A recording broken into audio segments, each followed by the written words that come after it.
Well, we'll get into all this. So, what's up, Miss Trish? What's up, Riley, Nancy, Theo, all you guys? Nice to see you. So, yeah, we'll do a hangout. What's up, Helen? Thank you guys for hopping on. Aaron, God bless you guys. So, yeah, we'll just kind of get into this hangout. Let me know what you guys want to talk about in the chat, what's on your radar, what's going on, because there's a lot. So, we'll just get into it here, starting off with the whole Yemen thing. Because this is just, continuing on in that region of the world, unrest in the Middle East. And what do we know that the Antichrist will eventually do? Will bring peace to the Middle East. And so when we see the Middle East like rising up in every different area, it's going to get into this hangout. Let me know what you guys want to talk about in the chat, what's on your radar, what's going on, because there's a lot. So we'll just get into it here, starting off with the whole Yemen thing. Because this is just, continuing on in that region of the world, unrest in the Middle East. And what do we know that the Antichrist will eventually do? Will bring peace to the Middle East. And so when we see the Middle East because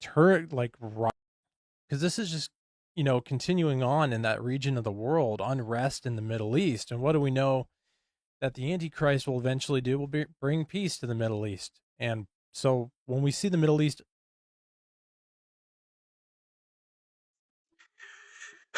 Yeah, you heard that correctly. According to Christians, and some will say, oh no, it's more sophisticated and refined of a nuance than that. It won't be a real peace, it'll be a false peace, blah, blah, blah. Put yourself in the shoes of someone over there in the world, hearing Christians say that the Antichrist is who brings peace to the Middle East. That all the bloodshed is bad, but the person who stops it is the ultimate incarnation of evil. These people are so brainwashed, they will say this shit out loud.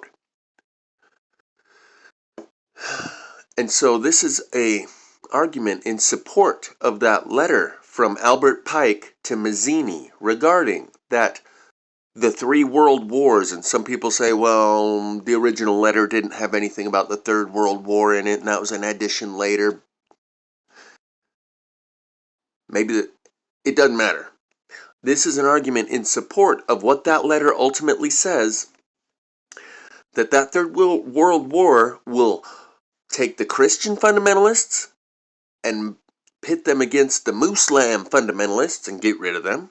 And it will get rid of atheists and nihilism, because people will see that God is real, so that will no longer be an option either. We'll establish some baseline understandings, and reality will no longer be a matter of perception and a matter of opinion with no real baseline of reality.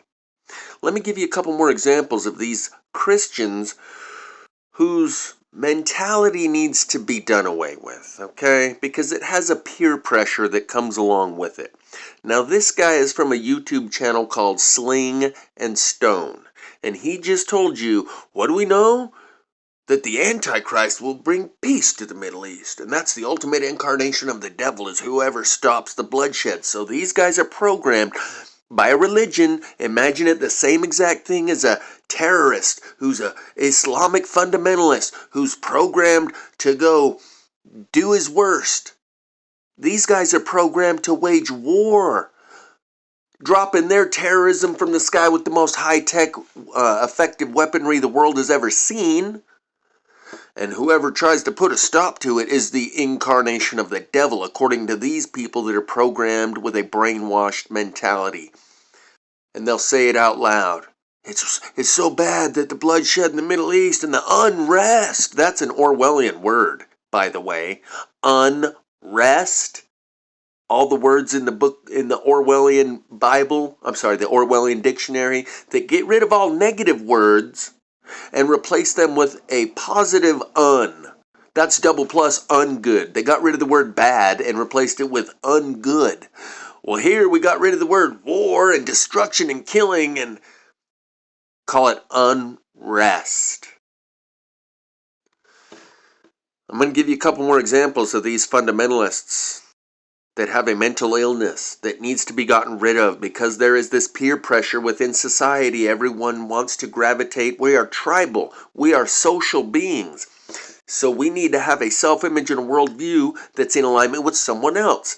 The tie that binds in any group is your common beliefs. The Bible for Christians, the Book of Mormon for Mormons, the United States Constitution for Americans, that's the tie that binds. Common beliefs, understandings, principles, and agreements of who we are and where we come from. Alcoholics Anonymous has the Book of AA. The tie that binds is the common beliefs. And there is a tie that binds and a gravity towards these groups. That's why the ash effect that I've spoken of so many times. Groupthink.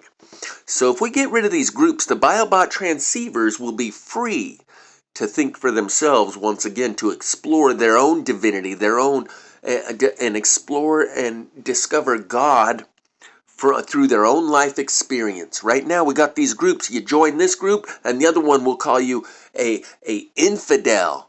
But if you join this group, then those guys over there will call you a Gentile. Or a goyim, which is cattle.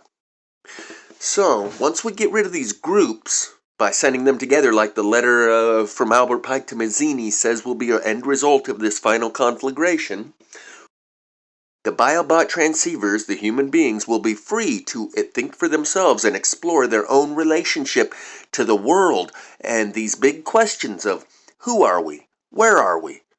What is this place we call Earth? That isn't an explanation of truly where we are. What is a human being? That's not an explanation of who we are. Human being comes with the connotation that you sprung up out of a mud and evolved from a monkey. Earth comes with the connotation of a ball flying through the middle of a vacuum of space. And once God is revealed, nihilism, scientism, atheism, that's all pretty much one and the same, will be eliminated as a possibility.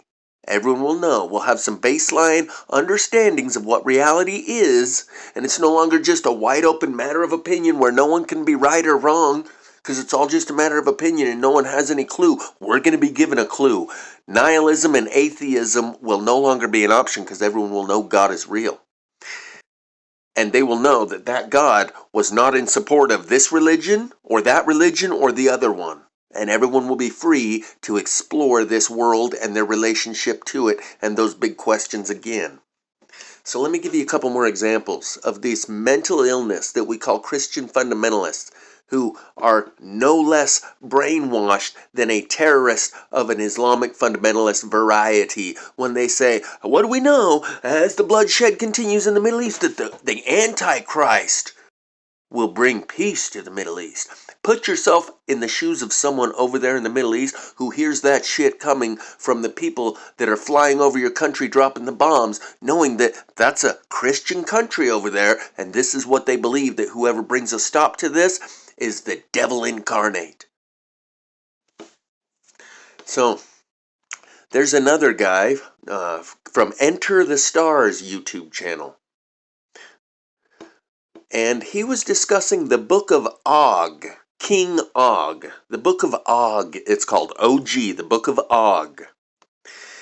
And I don't know when the Book of Og was written or when the Bible was written, but according to this guy Casey at Enter the Stars YouTube channel, I'm sure some of you guys have watched his videos, he was doing one of his videos covering the Book of Og. And he shows the overlap, the 100% parallel word for word in many cases between the Bible and the Book of Og. And Casey from Enter the Stars, in his perception, he believes the Book of Og was written like thousands of years, or let's just say 1,000 years. The Book of Og was written 1,000 years before the Bible, but according to Casey, that means the writers of the Book of Og plagiarized the Bible. Supernaturally, in like an act of retrocausality, like something that happened in the future affected something that happened in the past.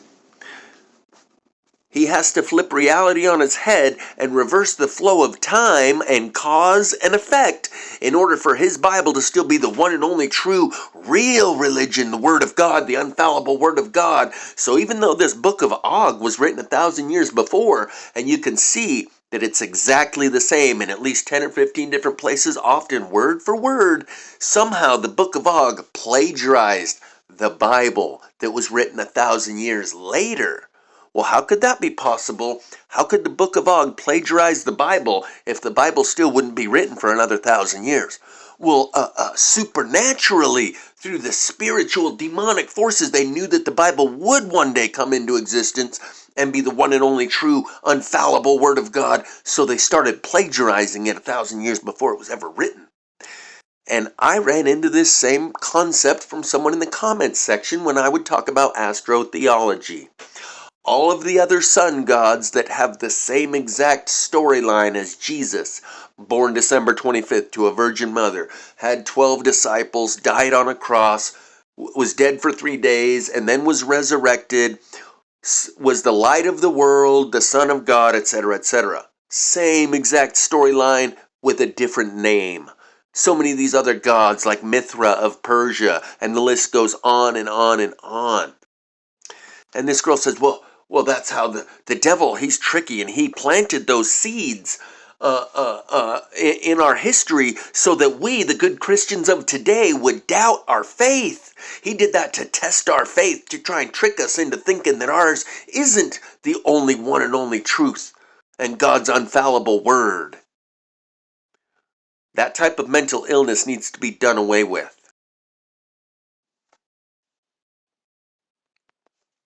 We live in a time where no one that you know of worships Mithra of Persia right now. But there's plenty of people you know of. There's 2 religions that are still alive and functional and operating. Buddha, born December 25th to a virgin mother. Krishna, born December 25th to a virgin mother. Yet we still live in a world where all these Christians haven't hit the brakes and said, wait a minute, I thought ours was the one and only true Word of God, but there's these others that have the same story in their religion? What's going on here? The fact that we still live in a world where there's 2 other religions functioning alive and well that have these same overlaps, but most Christians don't know that, is a problem. And so this is an argument in favor of that letter from Albert Pike to Mazzini that said after that third conflagration, the major religions are going to be destroyed, along with atheism and nihilism, because no one will have an option to believe that we were all just on a spinning ball in the middle of nowhere and that we sprung up out of the mud and we evolved from monkeys. When they look up and they see the heavens roll back like a scroll and open up, and there is infinite infrastructure and beings and civilization and society in that heavens above, when the sky is rolled back like a scroll, no one will be able to believe in atheism or nihilism. Nihilism, that the world is meaningless and pointless, and there is nothing to life other than death, and we're all just bound for a destruction of meaningless and purposeless existence. A meaningless existence, that's nihilism. That's atheism, that's scientism. And when you see the heavens rolled back like a scroll, and that we're not on a spinning ball in the middle of nowhere, but there's a lot of society and civilization and intelligent life, it's teaming up there with it. And we're like in an alien ant farm, sitting in this wherever we are. No longer will nihilism even be an option within the minds of people. It'll no longer be a matter of opinion. There will be some baseline parameters, baseline for our tie that binds as whoever we are, if you want to call us human beings. It will no longer be a matter of opinion, and anyone can be, no one's more correct or less correct than the next person, no matter what you believe, because no one knows anything about who we are or where we are or how we got here. We will know something about who we are, where we are.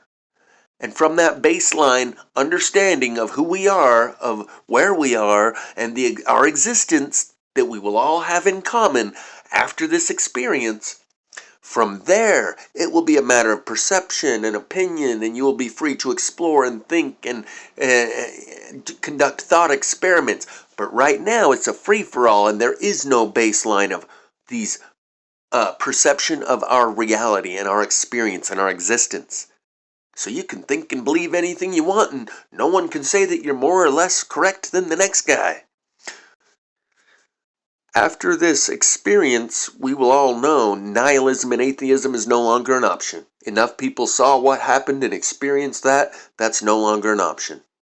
And those religions that most of the people destroyed themselves as part of, clearly were not the way. And so then the biobot transceivers will once again be free to explore and experience this life and this reality and our existence, free from the peer pressures of those religions that say either you join us, if you join them you're an infidel or a goyim or a Gentile. Those will all be out of the picture. And there will be no peer pressure from those three that are currently in the process of destroying the world and saying whoever stops the destruction is the Antichrist. And so after, when the biobot transceivers are once again free to build their world, their own self-image and their worldview, independent of the constraints of these social peer pressures to conform to this self-image and worldview or cosmology or that one, then they will be free to build their world as they will. A free Mason, if you will, to build the world as they see fit. Like here, the Imagine Dragons song, Warriors. By the way, Imagine Dragons are Mormons and Masons. I've shown you this before. And it says, as a child, you would wait and watch from far away, but you always knew that you'd be the one who worked while they all played. In youth, you'd lay awake at night and scheme of all the things that you would change, but it was just a dream. Here we are, don't turn away now. We are the warriors that built this town. From dust, the time will come when you have to rise above the rest and prove yourself. Your spirit never dies.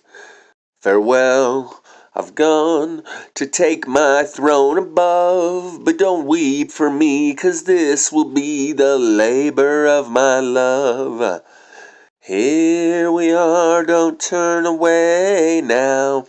We are the warriors that built this town from dust.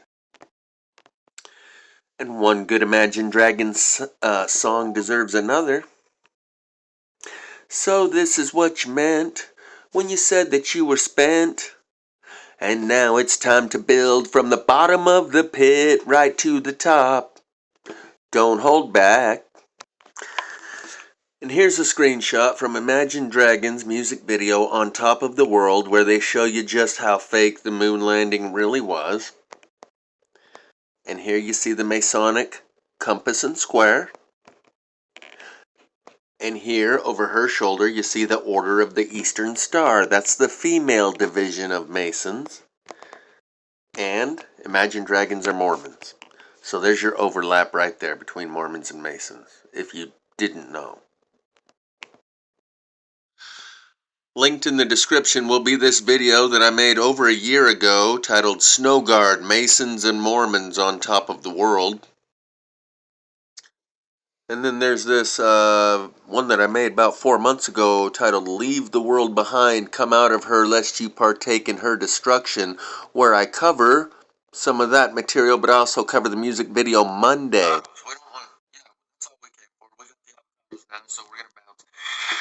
But if you want to come with us, you can come with. I think you might be compatible with pirate culture. You want to come with? You gotta choose now, though. As soon as we get that other rope untied, we're shoving off.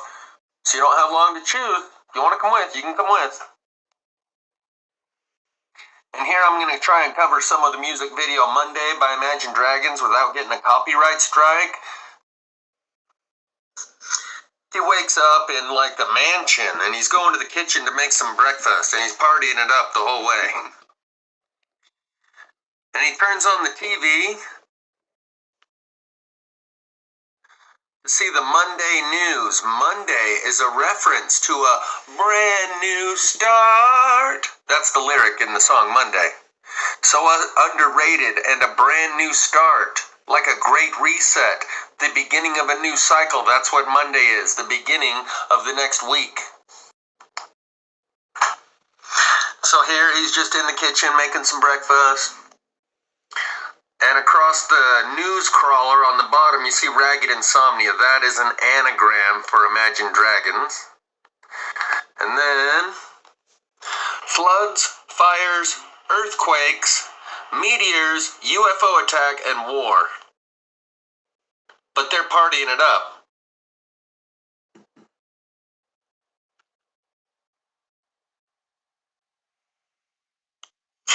Not in some doomsday underground bunker eating MREs. They're at a top-notch resort. Like the Fields of Elysium.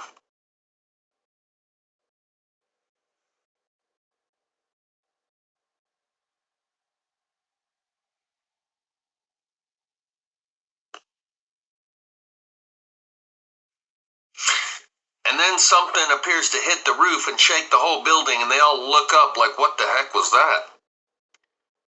It's knocking dust and plaster down off the ceiling. The power flickers in and out for a minute.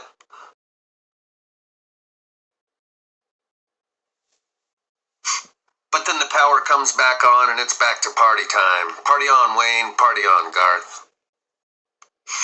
They're barbecuing, having a good old time. He's bringing the goods. He's got some drinks. And then it cuts back to the TV. Breaking story. Earth is doomed.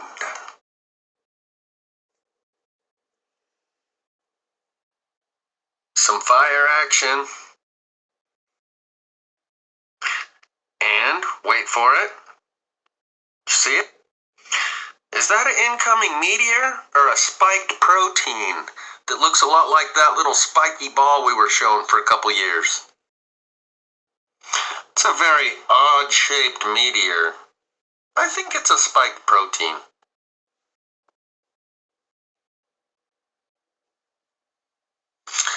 And after you see him playing cards and frisbee and golf and everything else, he hops in an elevator.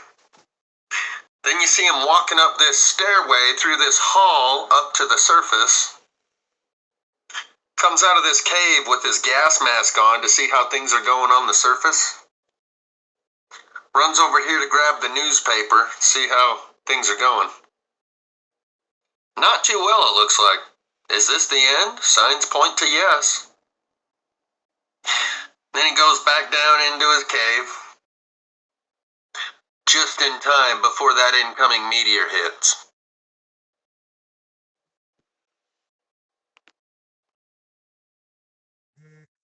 So, sure, a lot of people are saying, but that Albert Pike, he's a Freemason. And at the end of that letter, he talks about how this opens up the way for a new enlightened age of Lucifer.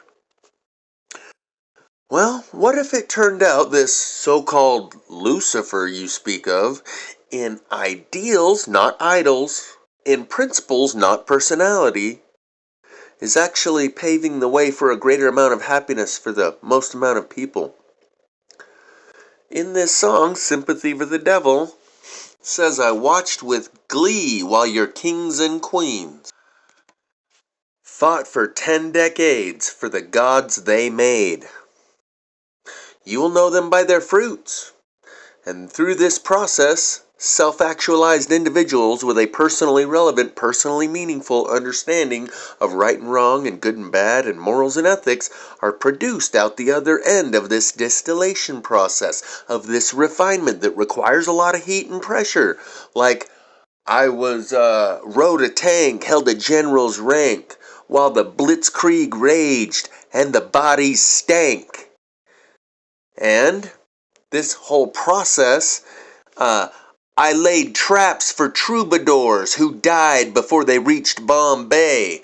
This whole process, like James True says, war is the Pied Piper calling out the people who want to kill and saying, come on out here onto the battlefield. We've rounded up a bunch from this other culture who are just like you in their culture of consciousness. These individuals also want to kill, so why don't you guys all come out here onto the battlefield and kill one another? And by doing this, it refines the culture of consciousness within the human garden, and gets rid of certain behavior patterns that we don't find desirable, and thus is pruning the human garden and getting rid of those behavior patterns, that culture of consciousness that exists within certain cells. That way the overall culture is more refined and civilized and a polite society. And the Pied Piper of war is this process that people are put through, where he lays traps for troubadours who get killed before they reach Bombay. Pleased to meet you. Hope you guessed my name. But what's puzzling you is the nature of my game. Just as every cop is a criminal and all the sinners saints, as heads is tails. Just call me Lucifer, 'cause I'm in need of some restraint. It is conceivable how the backstage actors on The Truman Show would appear out here in the arena from the perspective of the Truman who is ignorant of the nature of our existence. Those backstage actors that are actually involved and participating in a high level of refinement and purification of the culture of consciousness appear out here on stage like the bad guys who are promoting all the very worst behaviors that you can imagine. And that is the Pied Piper drawing people into that behavior. Whether it's war or going down the road in a human centipede in your pride parade. And by promoting within a society that rewards that type of behavior, only individuals who refuse to, based on personally relevant, personally meaningful understanding of right and wrong, good and bad, morals and ethics, and principles that are personally relevant within a society that rewards and encourages, thank you for your service. Oh, that's so great that you came out of the closet. Within a society that rewards and promotes all the worst behaviors, individuals who refuse to go along with that and pay the price and the cost that is incurred as an individual for not behaving in that way. When in Rome, do as the Romans do. In a Roman wilderness of pain, and all the children are insane, as Jim Morrison said in the song The End.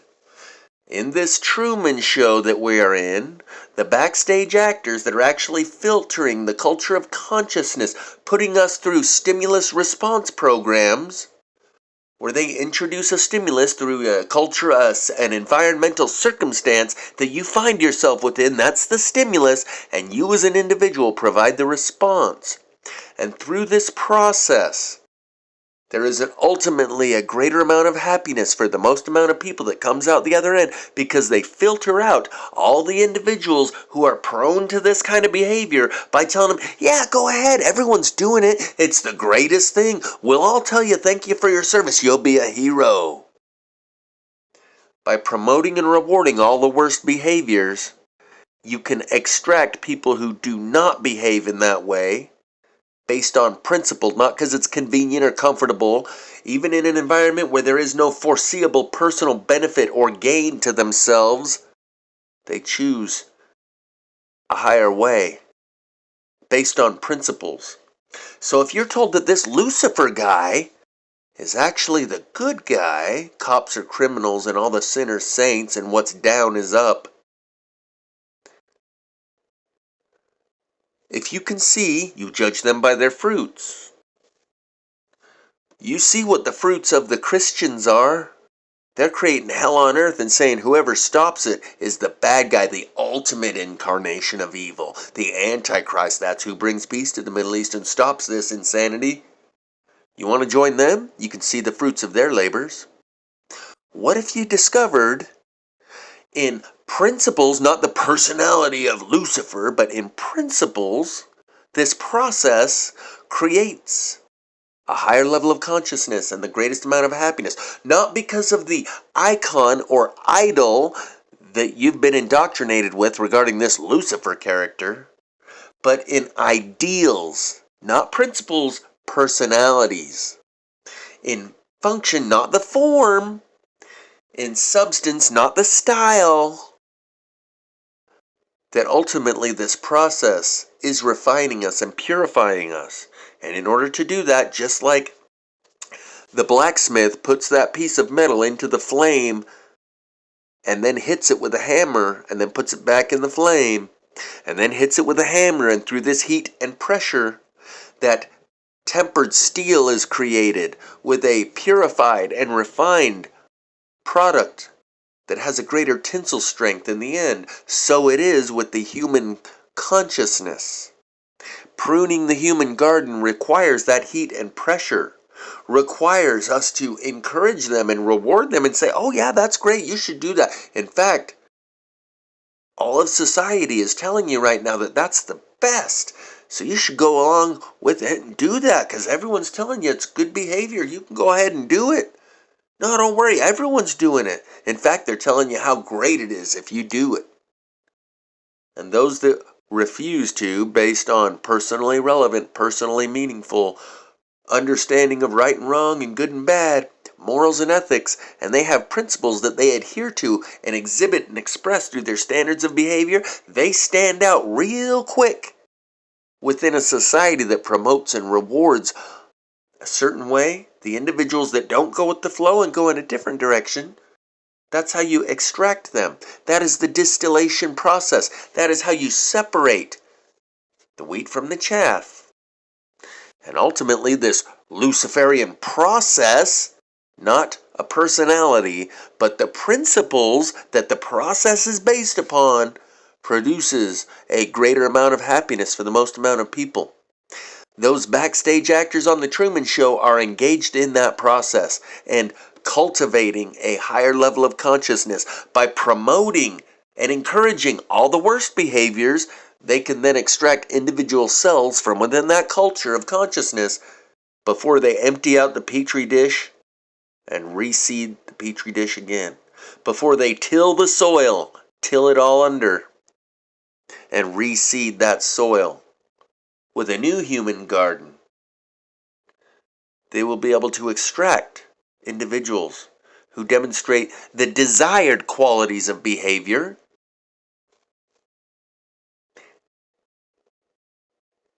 and it is only within an environment and a society that promotes and rewards the opposite.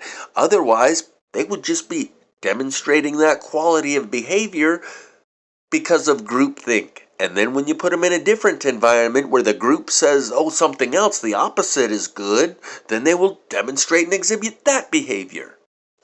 Only individuals that do it within an environment that promotes and rewards the opposite are doing it for personally relevant, personally meaningful principles that they adhere to and express through their standards of behavior, even though it is of great cost to them as an individual and there is no foreseeable personal benefit or gain that they will receive. They still engage in a behavior that goes against the grain of the cultural norms of this society. Out of principle, they refuse to, when in Rome, do as the Romans do, and they say, no, personally, my own self-preservation is not my greatest priority here.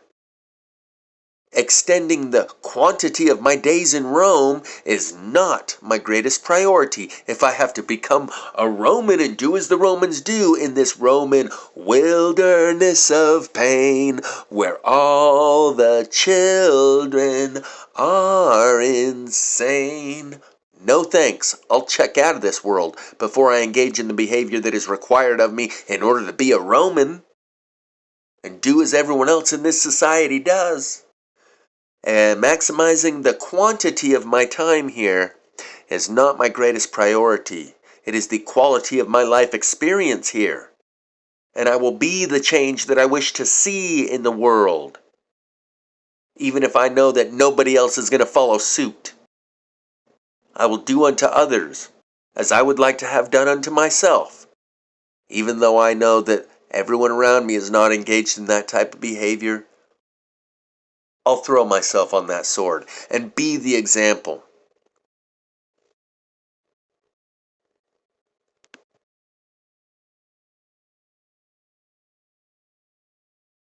Lucifer, what is your problem? Just that, sir.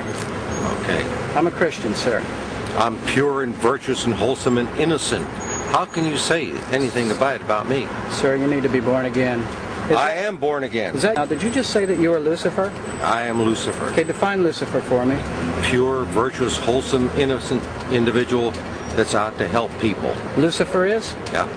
Say that again. Lucifer is a pure, holy, virtuous. Now, is he the Lucifer that God created? That's the same one. Oh, man, this is great. I'm going to put this on the internet. Oh, Amen. God bless you, Amen. brother. Because that's exactly what the Shriners and Masons teach, is that Lucifer is light. No. And you're What about those confirming hospitals? You know what, sir? Jesus said, "Many will say to me on that day, Lord, Lord, we did not do these good deeds in your name? And you'll say, away from me, you workers of iniquity, I never knew you." Jesus said it? In Matthew chapter 5. Mercy. No. That's hard to believe. So you're a Christian and you don't know that? Actually, No, I really am.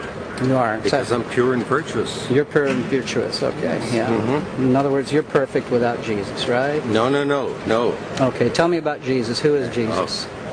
Well, he's my leader. Is he the Son of God? Yes, he is. Is he the only worshipful master? Yes. Have you ever been called worshipful master? No, because I've just been too busy. I've been working. Been working to help people. What like kind you. of work? Okay.